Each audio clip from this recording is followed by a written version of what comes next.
al domingo.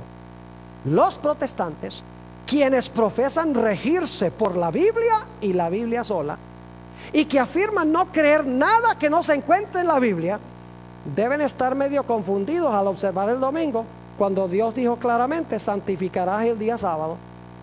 La palabra domingo no aparece en ninguna parte de la Biblia, y por lo tanto los protestantes están obedeciendo la autoridad de la Iglesia Católica.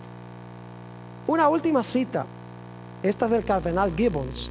Dice él: usted puede leer la Biblia desde Génesis hasta Apocalipsis y no hallará ni una sola línea que autorice la santificación del domingo. Las Escrituras exigen la observancia religiosa del sábado, un día que nosotros, los católicos, nunca santificamos. Tengo 20 páginas de citas de autores católicos en el material que escribí, donde ellos constantemente dicen: la iglesia transfirió el día, la iglesia cambió el día del sábado al domingo.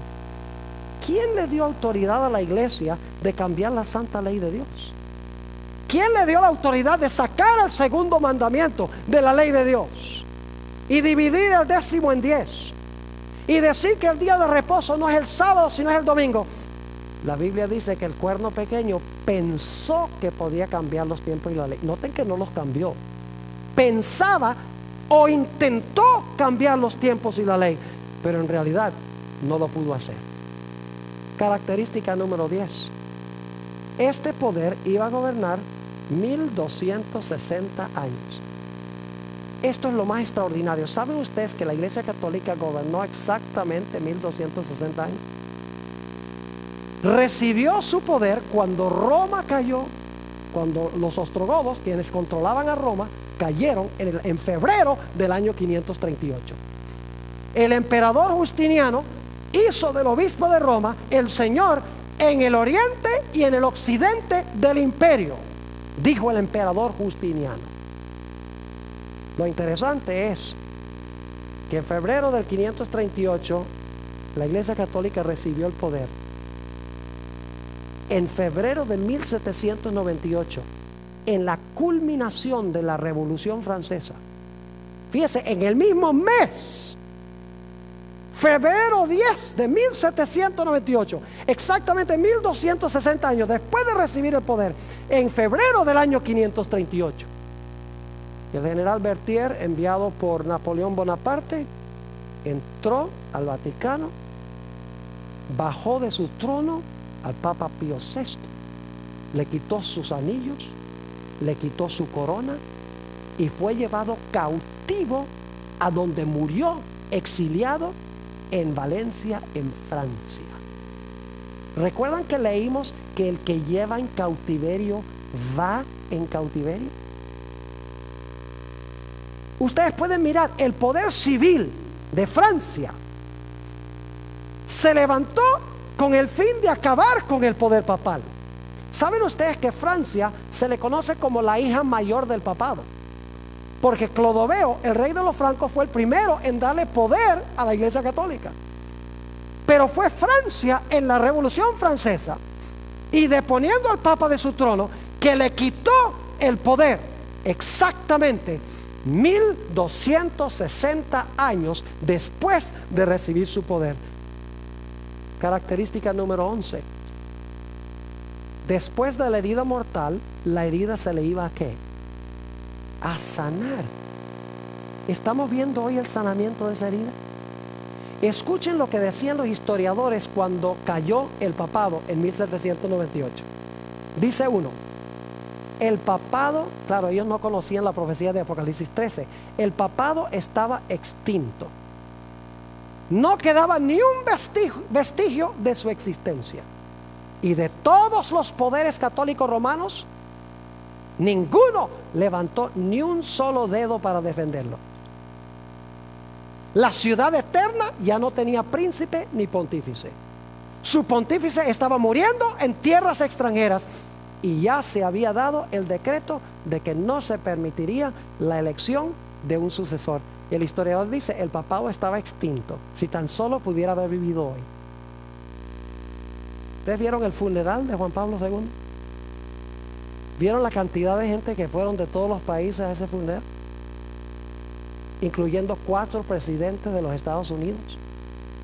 ¿Vieron el escándalo que hicieron los medios de comunicación? Impresionante.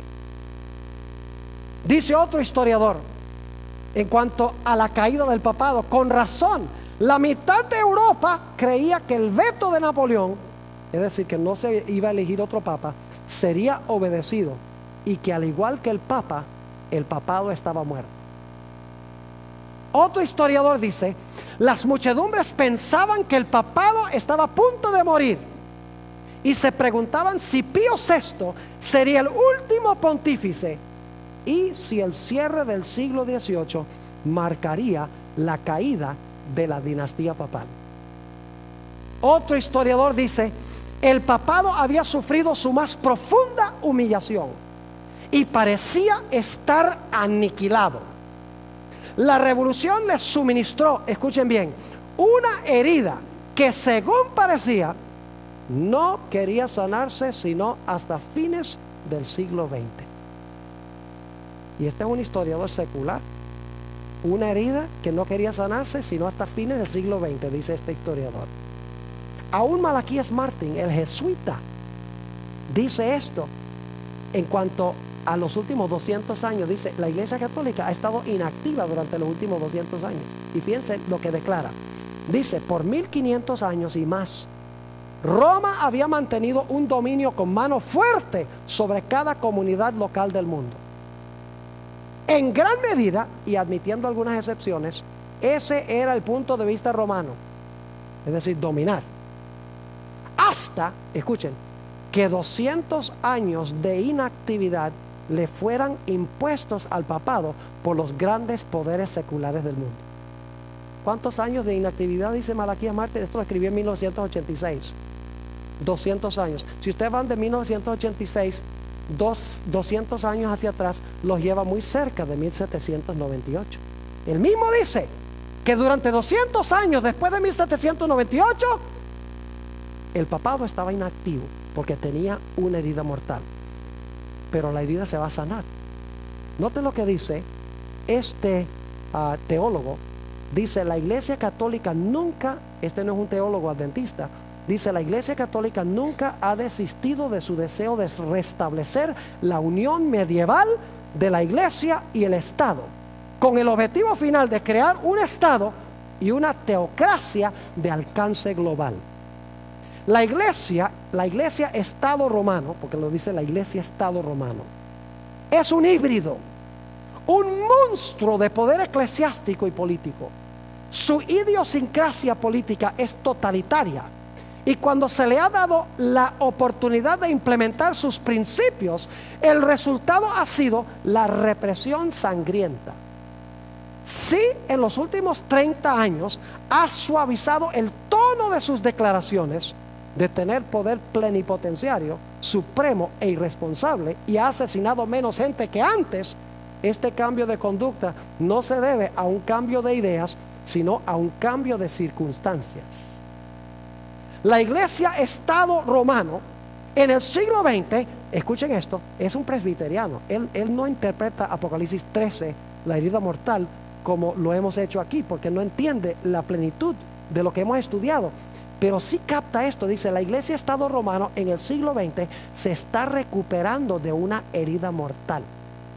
Si o cuando recupere la plenitud de su poder y autoridad, impondrá un régimen más siniestro que cualquiera que el planeta jamás haya visto. Es de la Iglesia Reformada. Sabe más de lo que él, o sea, expresa más de lo que él entiende en su mente. Ahora, la última característica, el número 666. ¿Saben ustedes que el Papa a través de los siglos ha tenido un nombre especial que ha usado? Yo tengo documentación de esto. El nombre predilecto es vicario del Hijo de Dios. La palabra vicario significa uno que ocupa el lugar de, un sustituto.